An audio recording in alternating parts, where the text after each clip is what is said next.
Hey everyone, welcome. I'm Callie. I'm here with Wendy and I forget our other guest's name. This is Elmer. Elmer, that's right. Elmer, the big one's Elmer. We're going to hold hands during the webinar. I should have remembered Elmer because he was a key part of the Effortless Rider course when we filmed. Absolutely. And he's wearing his helmet. You know, he's trying to be safe because sometimes he falls over. I don't know if that helmet is fitted too well. It might impair his vision. Not the best fitting, but there's not a lot to take shape there. This is it's actually my old helmet from a long time ago. So it's doesn't need a chin strap. Oh no, it's not. It's another helmet, but it is my size. But this is the safety strap on this helmet. So you can tell it's very old, but it's handsome on him. Oops. So. It looks good. Well, thank you for everyone that's jumping on and that is joining us live today. This is really fun. So I think many of you, I'm already recognizing many names in the comments, and it's great to see you. If anyone is new jumping in here, I'm Callie. I'm the founder of what was CRK Training, that is now Horse Class. And Wendy almost needs no introduction, but Wendy has been a mentor of mine, and we created the Effortless Rider course 4 years ago. I was trying to think because I was like looking for the logo and I couldn't remember. Has it been four or 5 years? Yeah, so Wendy has been teaching internationally as a clinician for over 30 years, working with riders, working with horses. Now she has her Surefoot as well as her product line of rider aids, published author, the list goes on. But one of the things that I've always really appreciated about Wendy's teaching, and what we're going to be talking about a lot today, because it was a big theme of the free workshop that we did, and it's a big theme of the Effortless Rider course, is how to use our bodies in a way that is easy and effortless. And it really is possible, even in riding. And it's something that is, it's just so rarely taught. And I love how the theme of this goes through everything that you do, Wendy. I mean, even your work with riders, your work with horses, and your work with, Surefoot and products. It's all about finding these novel ways of learning and ways to make things easy. Yeah, and I'm a Feldenkrais practitioner, and we'll talk about Feldenkrais in a minute, but the whole concept behind Feldenkrais is to make the impossible possible, the possible easy, and the easy elegant. And so often what I find with riders is that they're not shown the path. They're not shown what they need to do with their body to make it possible, and then easy, and then elegant. And this is a process we all go through regardless of the activity. In other words, it's just so rare that someone can do something without practice and without learning. Even the best athlete still has to train in order to hone their craft. And so recently, I've taken up archery because I'm going to work on mounted archery. And I got my bow, and Brad set up a target. And one of the reasons that I'm doing this is to put myself back in the position of a student. What is it like to learn something that you don't know how to do? Because so often we're 30 years I've been teaching riding. You forget what it's like to be the student. You forget what it's like to have the struggle, and you forget what it's like to not understand and wanting an answer. But the person teaching you can't kind of step down to that beginner's mind. And so because they're steeped in it, and they don't even know what they're doing. So the other thing I've been listening to is a great book called The Power of Habits. And the routines become so automatic, we don't notice we're doing them, whether that's a good habit or a bad habit.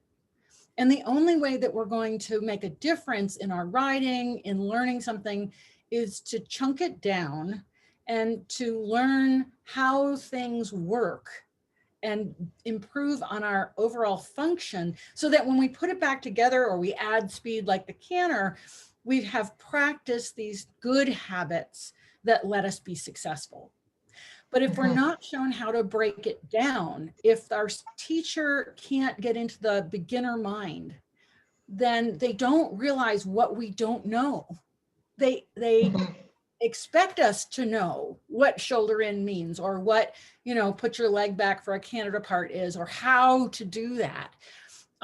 Because for them, the habit routine, they don't even know what they're doing, really. They only say what they think they're doing. And this is another problem, right? That often instructors tell us to do something, but we watch them and that's not what they're doing, because it's unconscious. They don't have to think about it. It's such a strong habit that there's no words, because as habits form, what the nervous system does is make that habit more efficient by needing fewer and fewer and fewer brain cells, till it's just an automatic program that takes very little, if any, energy, any thought. So, by going back to that beginner's mind, picking up a bow and going out there and trying to shoot a target, it's great, because, the frustration, I don't know why this worked. I did this yesterday. It was great. Today I'm way off. Which eye do I look through? All those things are the process of the beginner mind. And so I can so appreciate what people go through when they're wanting to improve their riding, or learn to ride, or make a change. We have to get back to that place of beginner mind. Yes. Yeah. So I just had a class with a small group of students right before we got on here, and we were talking about habits and patterns. A lot of those students are already Effortless Rider course members. They've, alumni from previous years, and we went through and we went in the comments and just put in what a habit was that they had become aware of. And I would love to do the same thing with our group here. So for everyone that's on with us live, if you can put a note in the comments and just let us know, what is something that you have become aware of that is a habit of yours? And maybe, we're talking about riding, so it'll probably be riding habits that come to mind, but often these are things that are habits other places in life too. So while those start coming in, just a little bit of, I'll say, kind of housekeeping for our call today, so everyone knows what to expect, is we'll be on here for an hour. So we're already 10 minutes in, but we'll be on here until 2 p.m. Eastern time. So we'll be on here for an hour. We have some big questions that came in through the workshop that Wendy did over the last 2 weeks. We're going to talk about this kind of, can we really improve riding when we can't ride? Wendy's going to speak to the idea, a little more in depth, of using so much effort. There's so much talk about a strong core, and you need a tight leg, and, keep your hands quiet. We'll speak to that. And Wendy's also going to share an exercise on the call that we can all do right here together that you can take out to your horse. We'll go through as many questions that you have either sent in, or that, everyone that's here on live, that you want to ask while we're on. And that will be our session today, our time together today. When you're leaving comments too, if you could mark them for all panelists and attendees, that way everyone can see your comments. And if you have a specific question, if you can put it in the Q&A, that's super helpful for us, because it's just easier to find. As we get rolling here and we've got all these great comments coming in, we may lose your questions if you just put them in the chat. Okay, so we've got a lot. Yeah, a lot coming in, a lot of common ones, some unique ones. Yeah. Yeah. So I want to ask first, with all of these, coming in, I think there is a idea often with changing habits that it's hard. It's like, okay, I've got this habit and this thing is just attached to me, and it's going to be really hard to change it. Can you speak to that idea? Absolutely. I've got my whiteboard here and I've got my pen ready. Go for it. So habits, the interesting thing about habits is that they seem really strong, and yet they're fragile. And they're fragile when we start to tease them apart a little bit. So there's always a cue. Okay, there's some, oh, can you see that? I can do it stronger. Yeah, we can see the E. There we go. That's good. Oh, cue. And what I mean by a cue is sometimes it's a riding instructor saying, sit up, right? That's a cue. So it triggers a routine. Can you see that? Routine? Yes. Okay. And then there's the next thing is after the routine, there's a reward. Okay. And when we do a habit enough, there's a really interesting thing that happens, and that's a craving. Okay. So we have cue, routine, reward, and craving. Now, if the cue is sit up, and what we've done with that is heave our chest back to sit up, we don't really want to change the cue because it's really difficult to get your riding instructor to use different words. Now, in the Effortless Rider course, I don't use the term sit up at all, because one of the ways to change a habit is to stop using that particular cue, right? And since sit up is such a strong cue for so many riders to heave their chest back, I avoid this completely so that I can come in with a new cue and a new routine. Now, when you go back to your instructor, all we have to do is hook this routine to the old cue. And that's quite simple, actually, right? Because we're not going to get your riding instructor to change her language. That's the language she's used to. She's using that with all her students. But if we develop a new cue with a new routine, then we just hook it back. Because what you're looking for is the reward, right? This is what, and the craving is you want to do it right. You want to do it right for the horse. You want to do it right for the riding instructor. You want to do it right for yourself. There's such a reward when you hit the jump at the right stride, or you get the perfect transition. And so that reward is, oh, I got it right. And then the craving is, I want to do it again. I want to feel that again. I want to feel that balance in my horse again. The problem is when we have a routine that's not working. And so often that's what's happening, is that the routine that we're running, the routine being the actual function, the thing that we're actually doing in response to the cue, is what we really need to focus on. So in the Effortless Rider course, what I do is I give you lots of different routines, different ways of discovering movement, finding changes, different balance, both on and off the horse, so that you have an option right here in the routine. And this is really, really critical, right? And then what we do is it's simply a question of translating the routine to the cue that your riding instructor is going to give you. So let's have a, for instance, with sit up. You know, sit up straight. Everybody thinks of hinging, and I can show that on the skeleton. I'll just turn him a little sideways. Let me know if he's not in the shot. Okay. So the typical way to sit up is that we hinge, right? And we hinge right here at the base of the rib cage. But what you see now is that the ear and shoulder is well behind his hip. And I'll just bring this down a tiny bit. There we go. So now you can see his hip joint down here, right? And he's behind. And so when the horse goes forward, what happens is the momentum of the forward movement throws you back, and then you pull on the reins and you pull on the horse's head, and he throws his head in the air, and you have a terrible transition, right? So what we need is a different routine for sit up, but we're not going to use the term so that we can build a new routine, right? And so what I talk about is that when we understand the anatomy, and that's one of the things that's so important, is to have more understanding of our own body. When we understand the anatomy, really when we're talking about sit up, we're talking about the expansion of the upper chest, not hinging the entire rib cage back, because this position is the same as a horse with a hollow back, right? When we hinge. So what we really want to think about is, and he can't because he's kind of rigid and warped, but we want to think about, oh, I can do it, huh? Right? See how I move his sternum forward? And as I move his sternum forward, I'll do it from this perspective, you can see the rib cage expand. So when we hinge, these ribs all get jammed up, and then that tenses our back, shortens our back, hollows our back, puts the horse on the forehand. But when we can instead think of expanding the chest forward, look at how all these ribs start to open, right?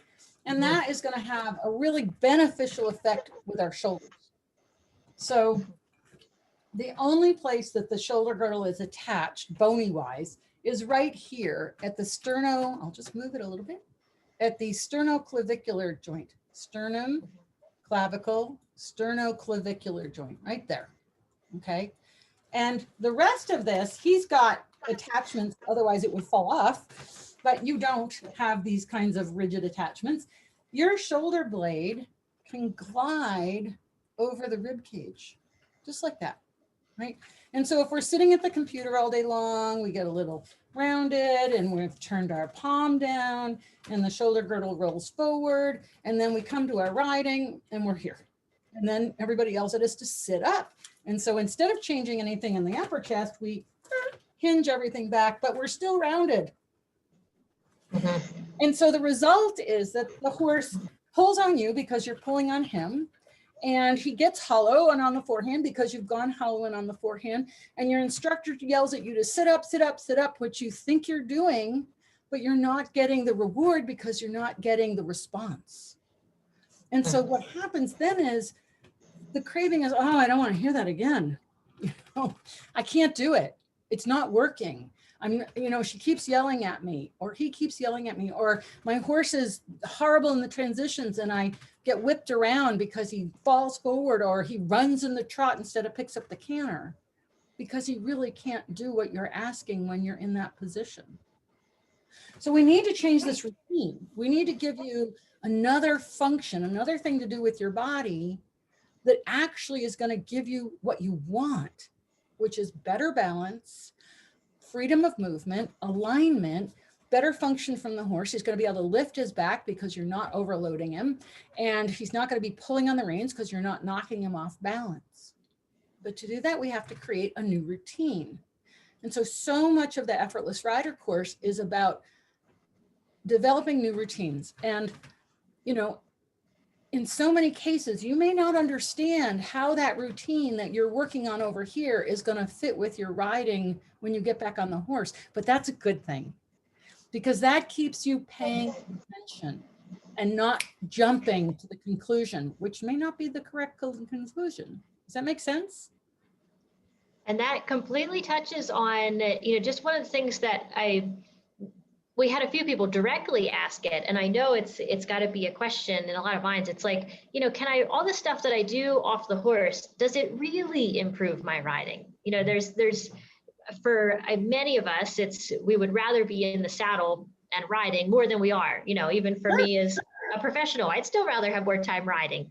So it's all the things that we do off the horse.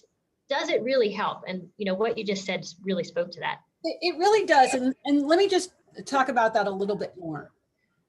Habits are so quick. We get on the horse and the first thing, our foot hits the stirrup and we've already jammed our ankle and we don't know we've done it, because it's such a strong habit, meaning so unconscious and so routine, it's unnoticeable. And if we are going to build new routines, what the nervous system, what your brain needs is situations where you're safe, where you're comfortable. In other words, you're not too hot, too cold, tired, hungry. You need to be in a positive environment, and you need to do something that's novel and curious to capture your brain's attention. Because if your brain thinks, oh, I know this, you're already jumping through the routine to the end, to the reward, even if it's not going to give you the one you want. The nervous system is so fast.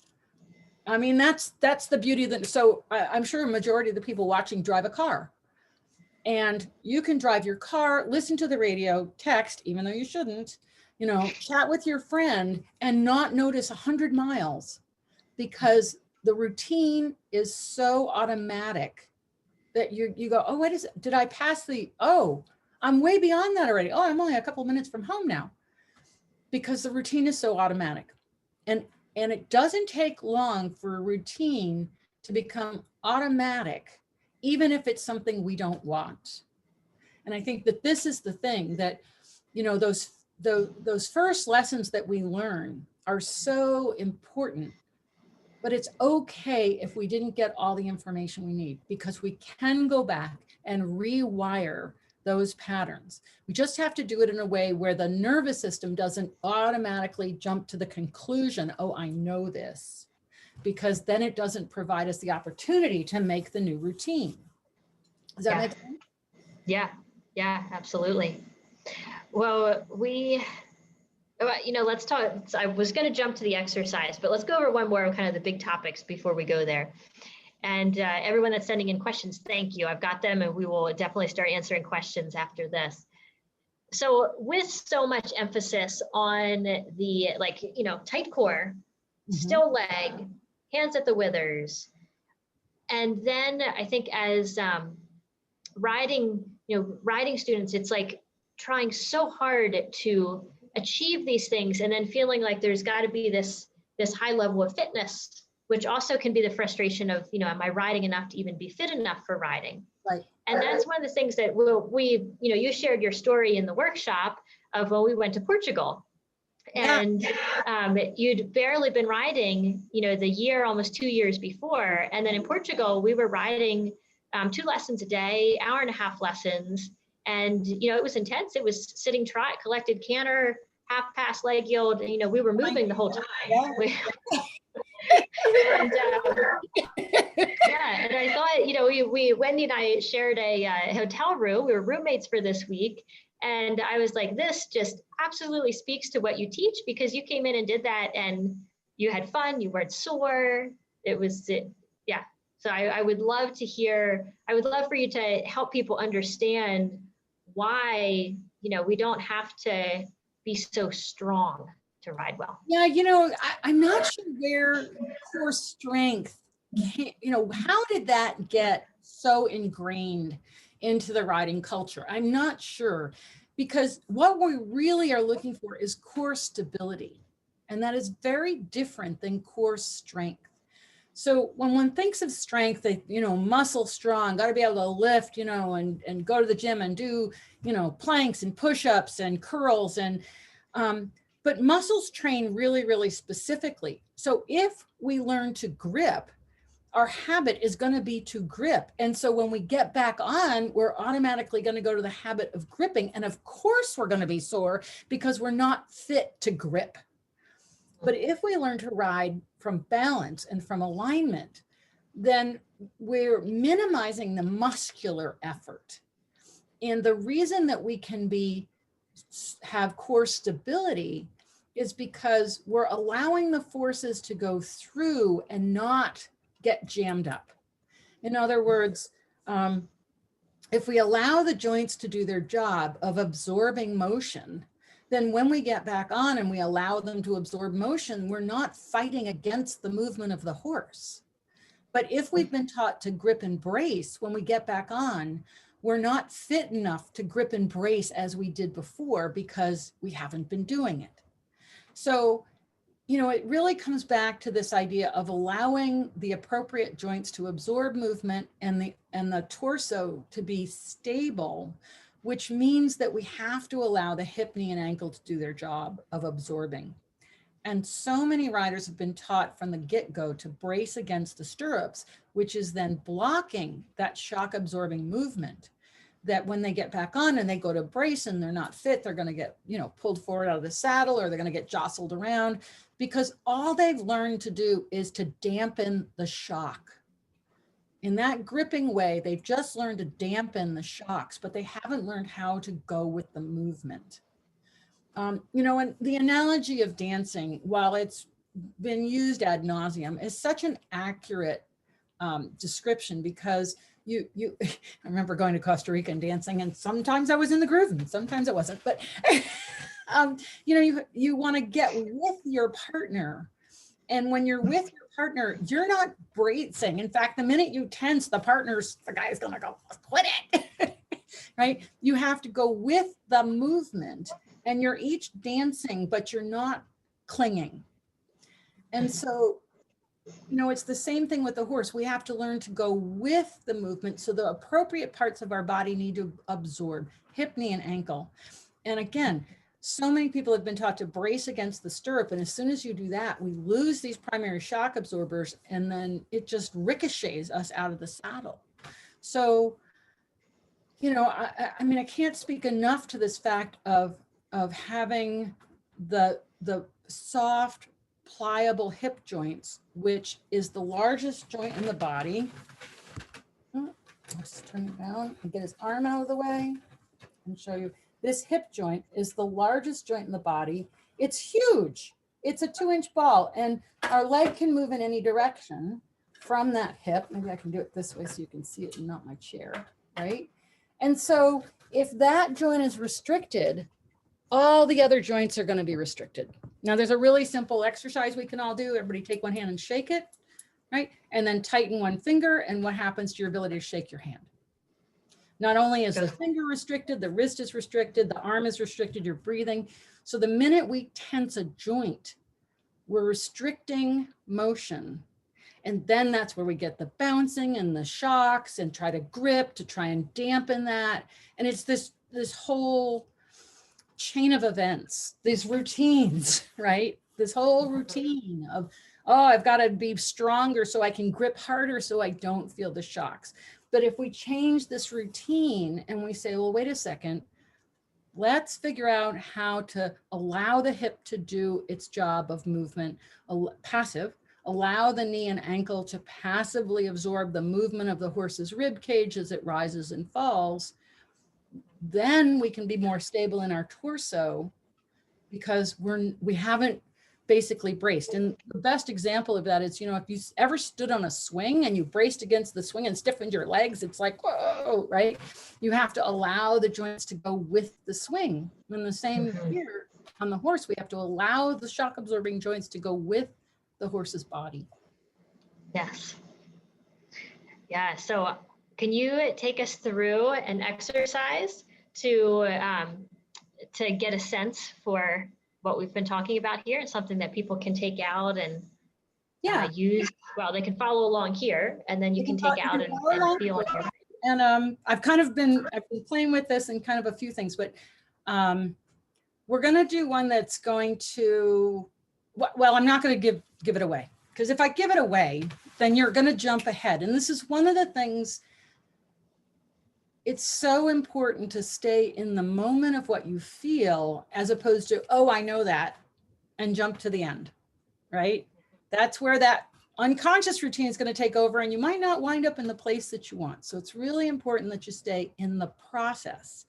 And, you know, with riding, I know we want that result. We want that horse to do what we ask. We want that instant feeling of gratification, and we get that craving of, oh, that transition was so fabulous.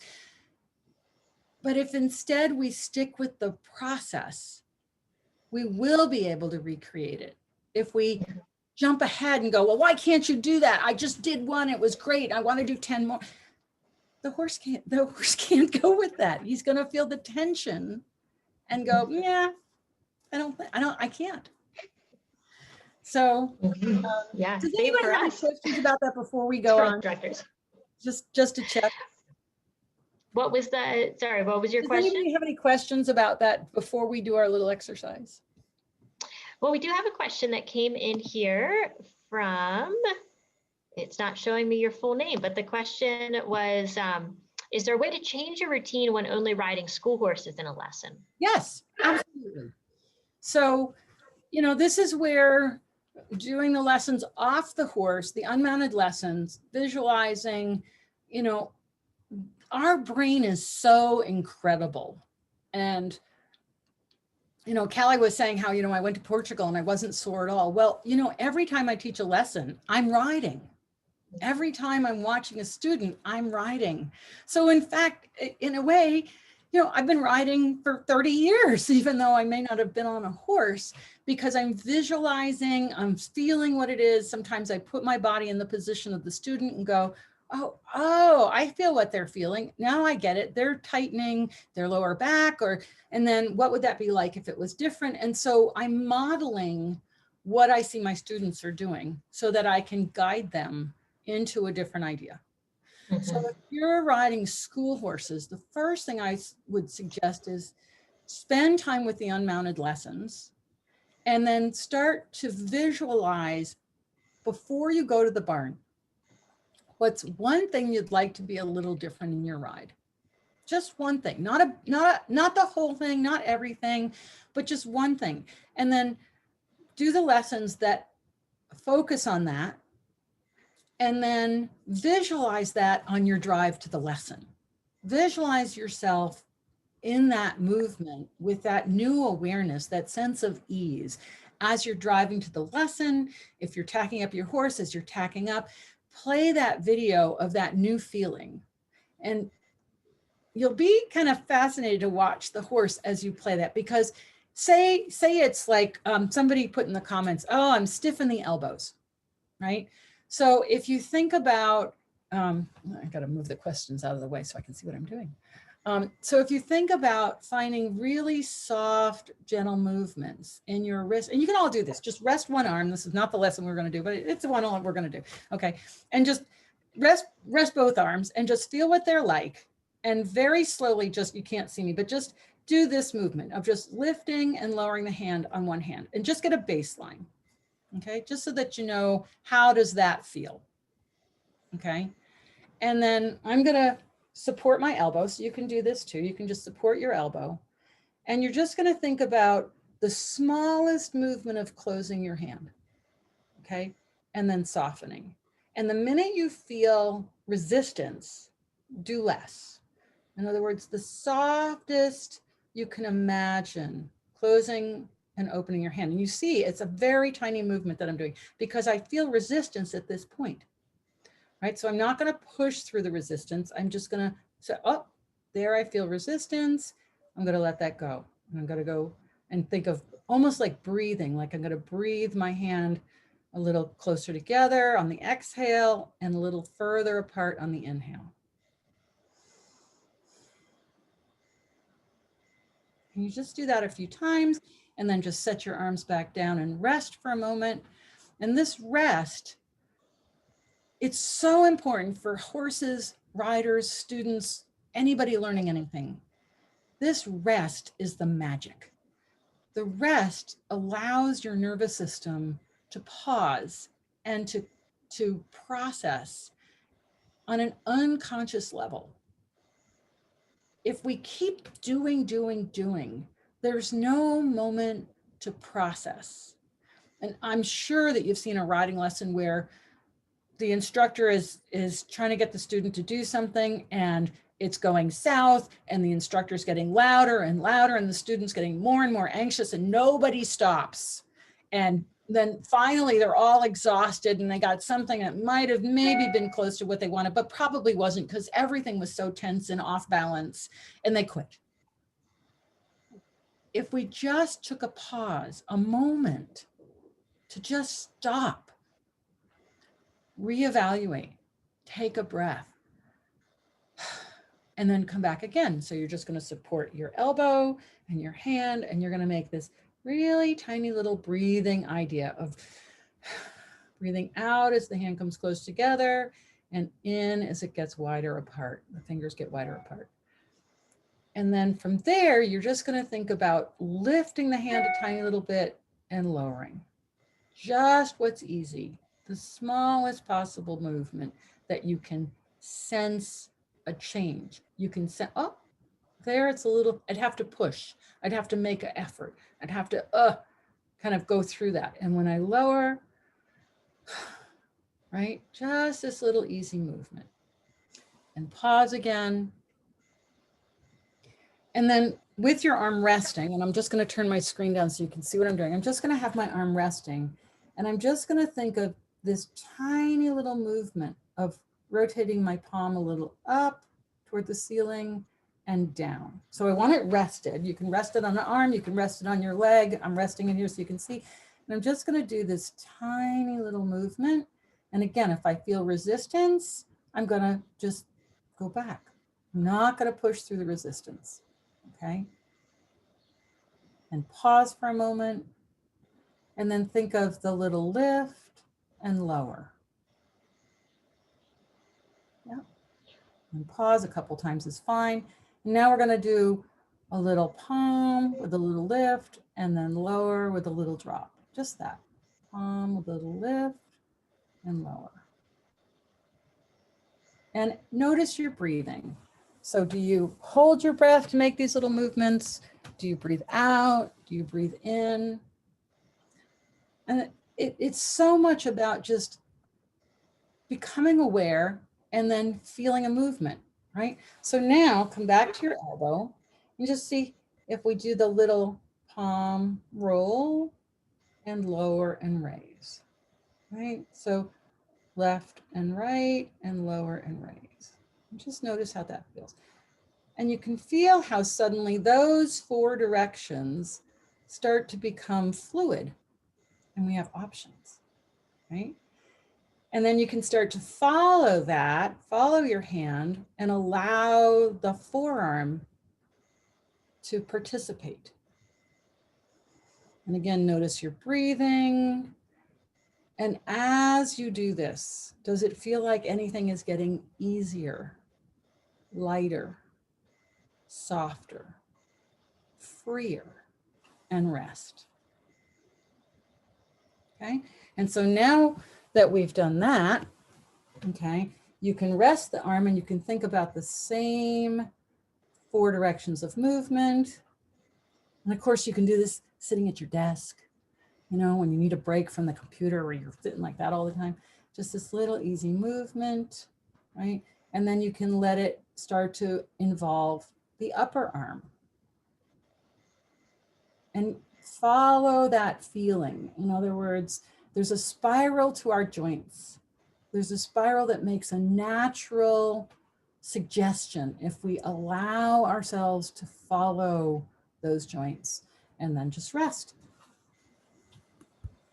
Okay. And so now we're going to go back to the original movement, which is just the little lift and drop, and notice how that's going, right? And for me now it's like, oh, my wrist feels so much freer. And then we're going to do that on the other side and just compare. And it's like, right? This does not have that same fluidness. So now if we think about the arm that we've done and we want to be able to follow our horse's mouth, we need all of these lovely spirals and directions. And this arm, just feel what that's like if you're going to follow your horse's mouth. It's like very linear, rigid versus fluid. Does that make sense? That's not the lesson Callie asked me to do, but we could do the other one too. Yeah, well, we've got a few comments in of Elena said such an easy exercise that makes such a difference in the feeling. It felt like a different hand. Exactly.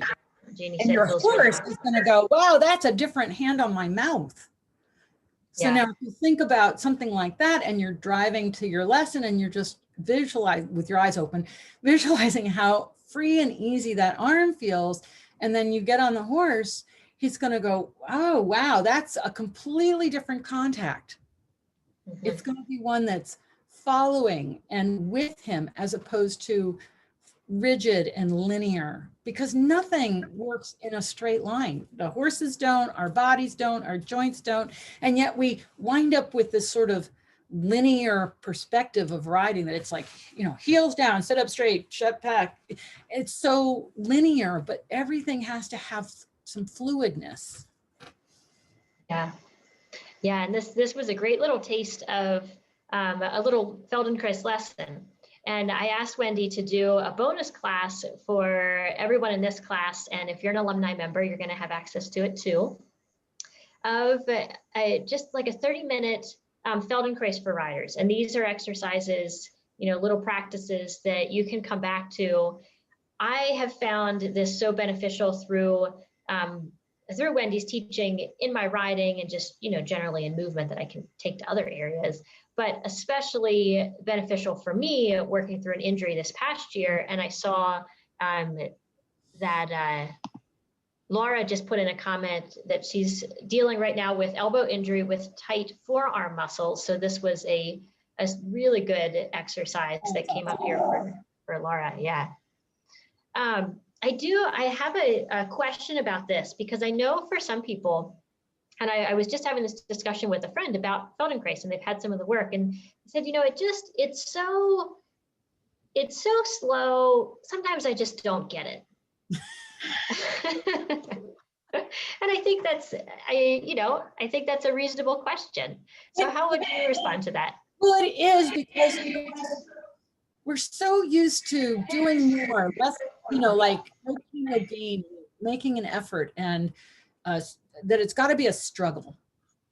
And, the more we learn about the brain, the more we understand what's the most efficient way to learn something.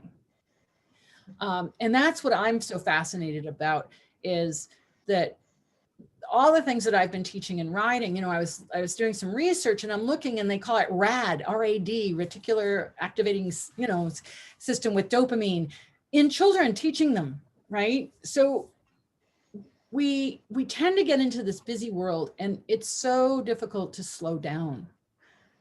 But if we don't slow down, we're going to wind up in this routine that's, because the routine happens so quickly. So I will just tell this one story. We had a guy, he was teaching Special Forces SEALs fitness.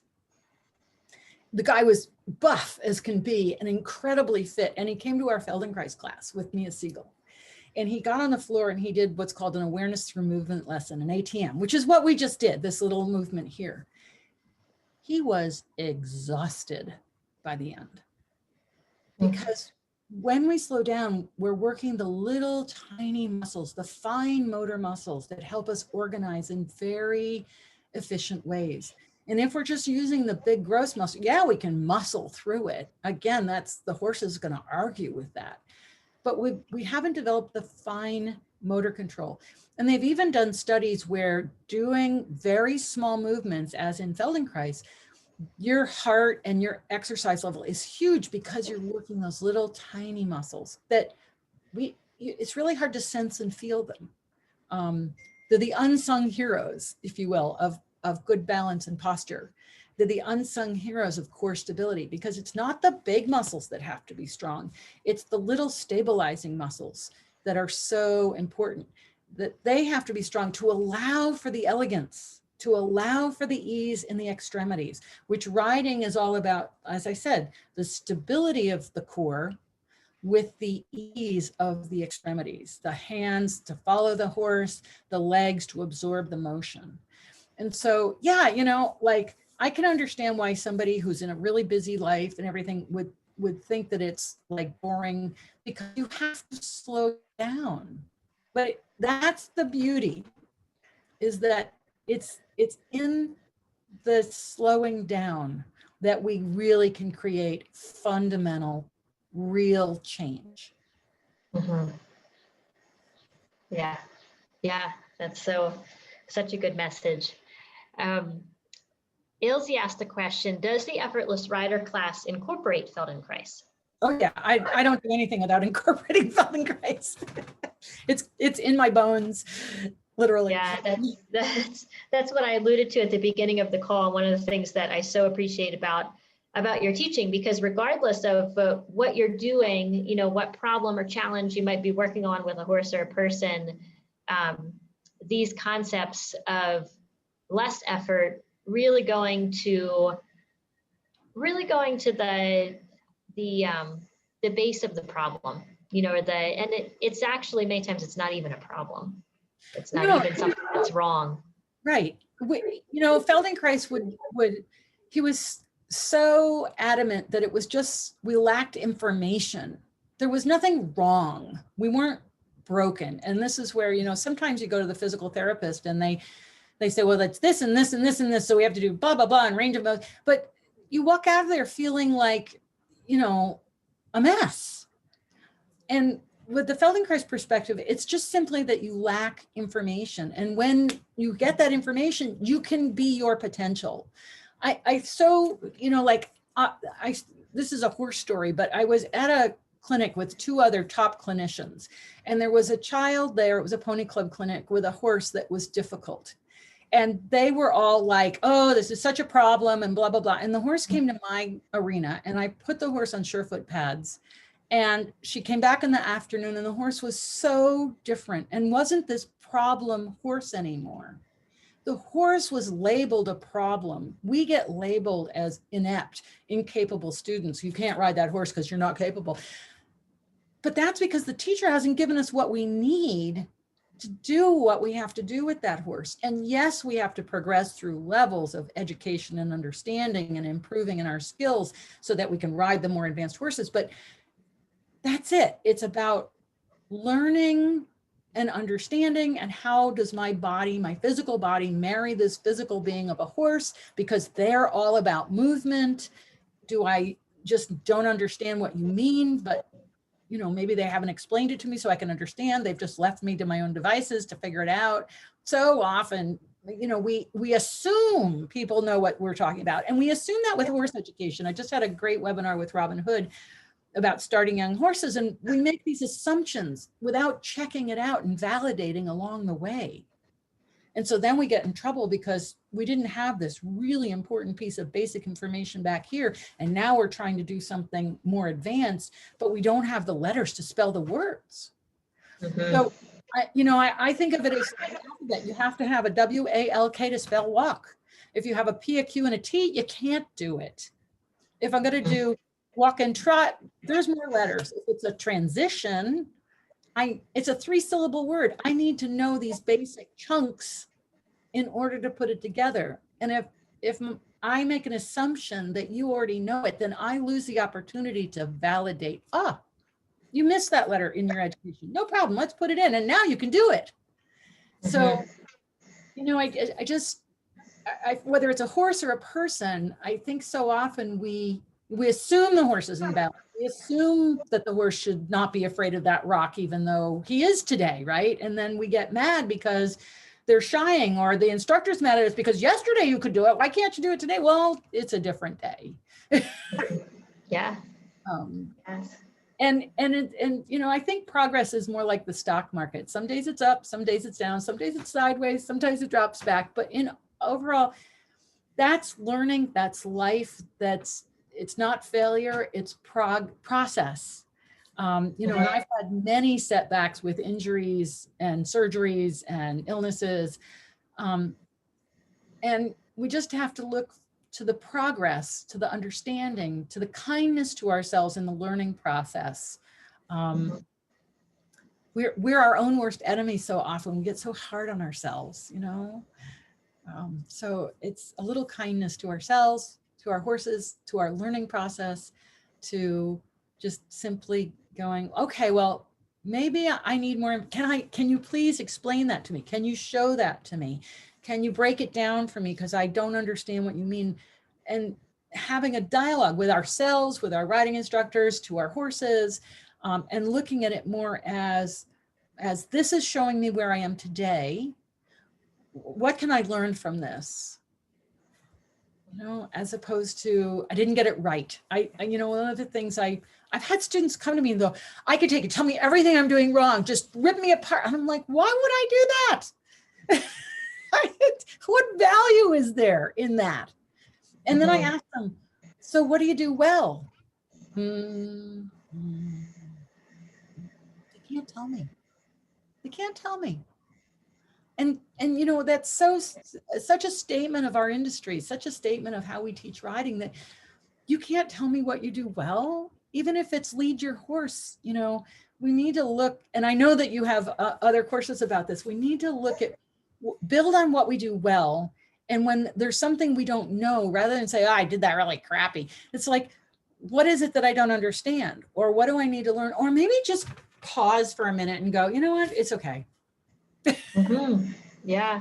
Let our brains just, because, I'll go back to the archery. I was like, I can't figure out which eye to look at the target with. Is it my right eye? Is it my left eye? And I kept trying and I finally went, well, I'm just going to sight down the arrow.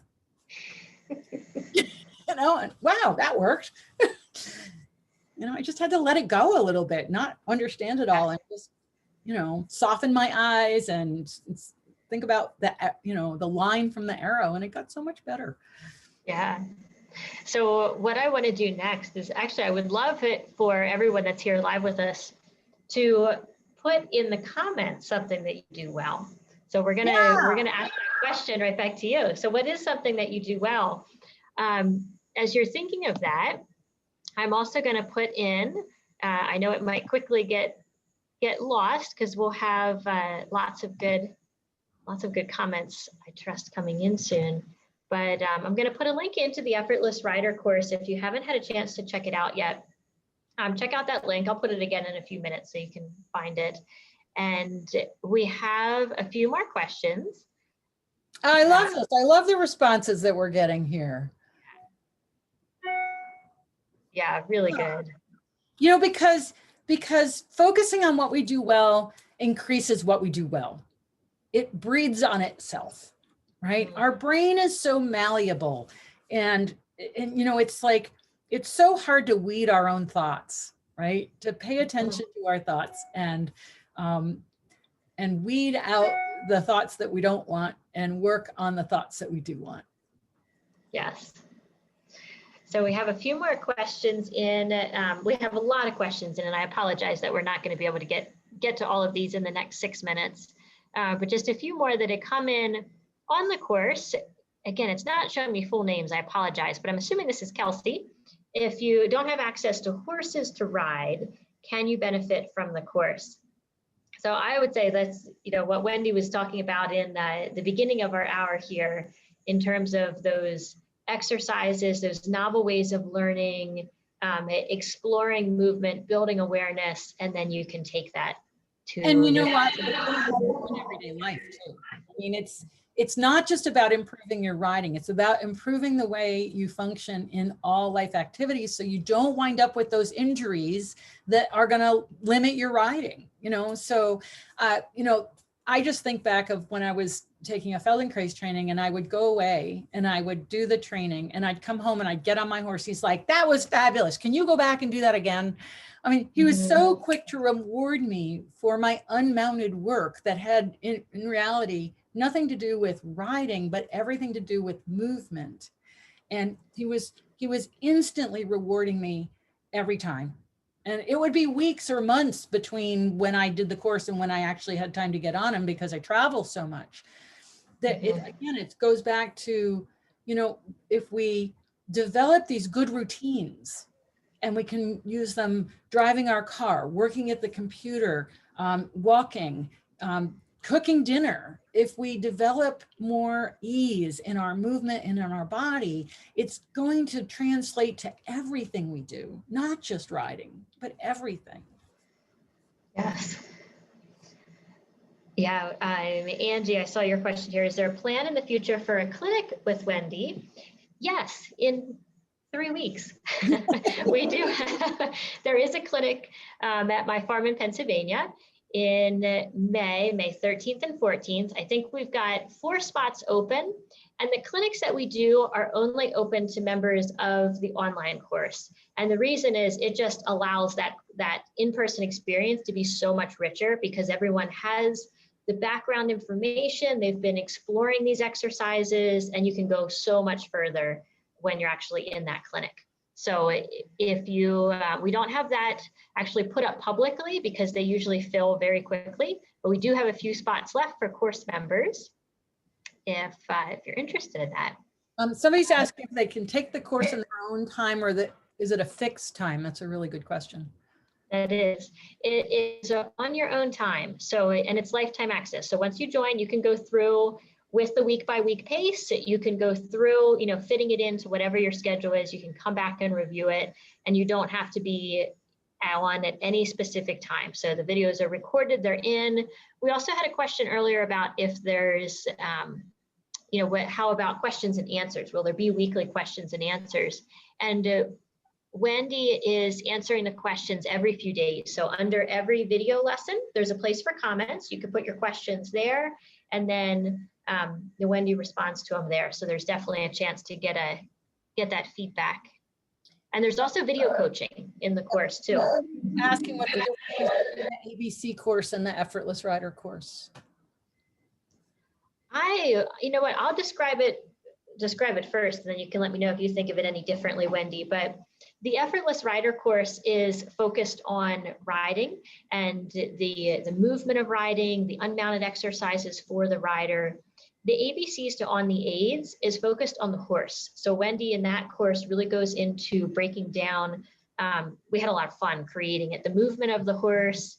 We put bells on, we put dots on the horse and the rider. So it was about seeing and recognizing movement and understanding it on a deeper level of how the horse moves. So there is, that's covered as far as what is correct movement on a basic level in Effortless Rider, because it relates so much to the rider, but then ABCs goes much deeper into that.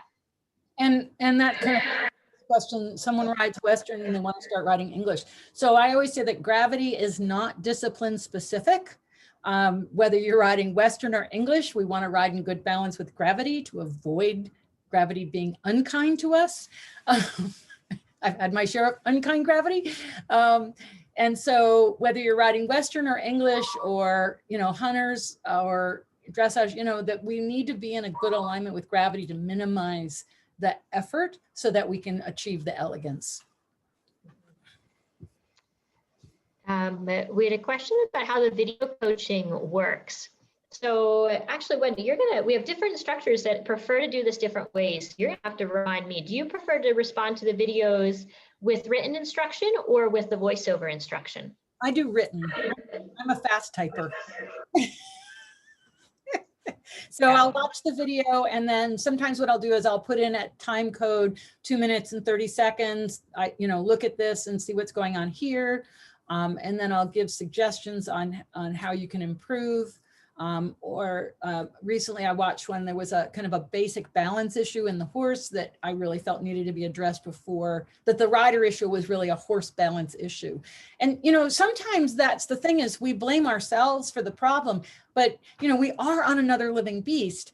And if they're out of balance, it's really hard for us, since our feet aren't on the ground, to be able to overcome that. So, the idea with the ABCs on the aids is to help you understand what good balance is for the horse as you're working on your improved balance as the rider. So it's a really nice marriage of the two courses, because as you become better, it's a question, well, now is this my horse that needs to improve in a certain area so that I can go to the next step, or is it me?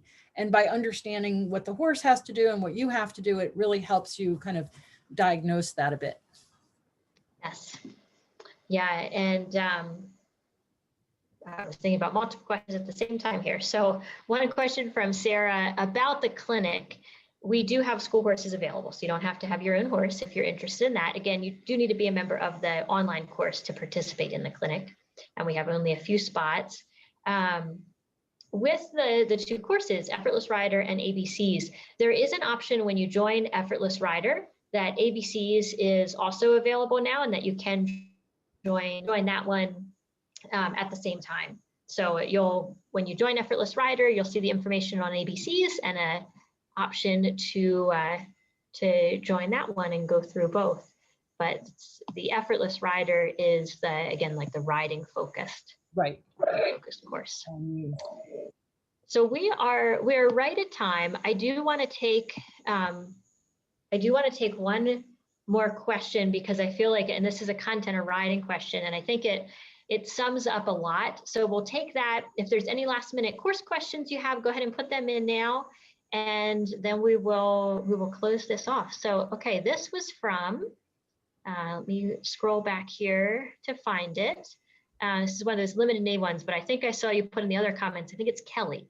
So Kelly asked earlier on in our call today, how do you stay fluid but stable, for example, in hip movements? And I think this is such a key thing.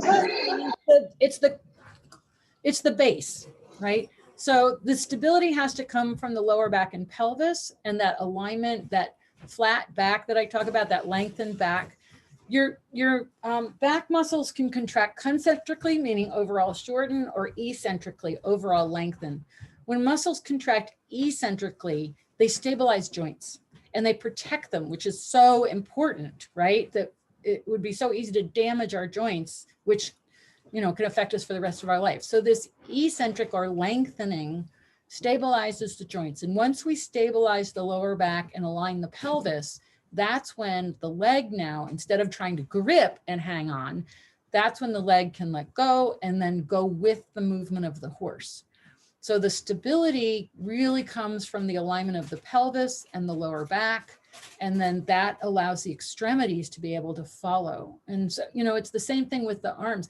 And it seems that in riding, we tend to focus on this backwards, you know, it's heels down and hands low, as opposed to, you know, settle in your back, find a nice stable lower back, and then work to the extremities, which is actually how I approach it.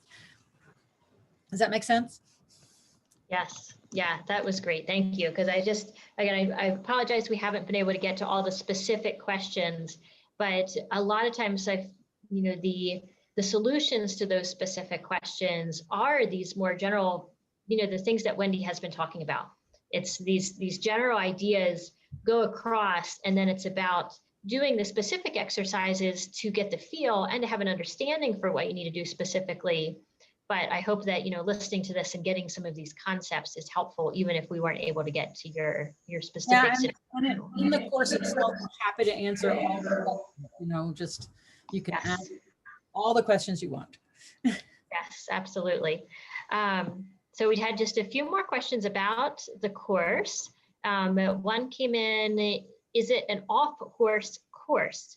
It has both. So Wendy goes over exercises to do off the horse, as well as exercises and demonstration of the concepts on the horse. Susan will be able to join ABCs at a later date. Yes, you can. If it's open, you'll find it on the website, and you can, once you're a member, you can send us an email and we'll make sure that we get you in. Jane, will there be suggestions on how best to do the videos? Yes. Honestly, our suggestions are pretty simple in terms of try to have good lighting, have someone that follows the horse and that stays as close as possible so Wendy can see what's happening. You have 2 video coaching sessions when you join the Effortless Rider course. And we usually recommend that it's great to send one in pretty early to kind of get some feedback on what you're trying out. And then you have up to a year to send in the second one. So for that second one, it can be nice to wait and, kind of have it in your back pocket, so to speak. So then if you start having a challenge that you're just not sure how to work through, you can send in that and get that personal feedback from the second one. In the ABCs talk about what the horse has to do to carry the rider's weight in good balance. Yes. Okay. So thank you so much for everyone that has joined us. It was great to have you on, some great questions. And I really enjoyed going through the exercise here with Wendy. I am really excited to get started with all of the new students in the course. We completely changed the layout of the course. We've been updating all of our back-end tech systems. So it's it's a fresh experience. So even if you're on here and you're an alumni member, make sure that you jump back in there and check it out, because the whole thing with the skeleton, but I didn't.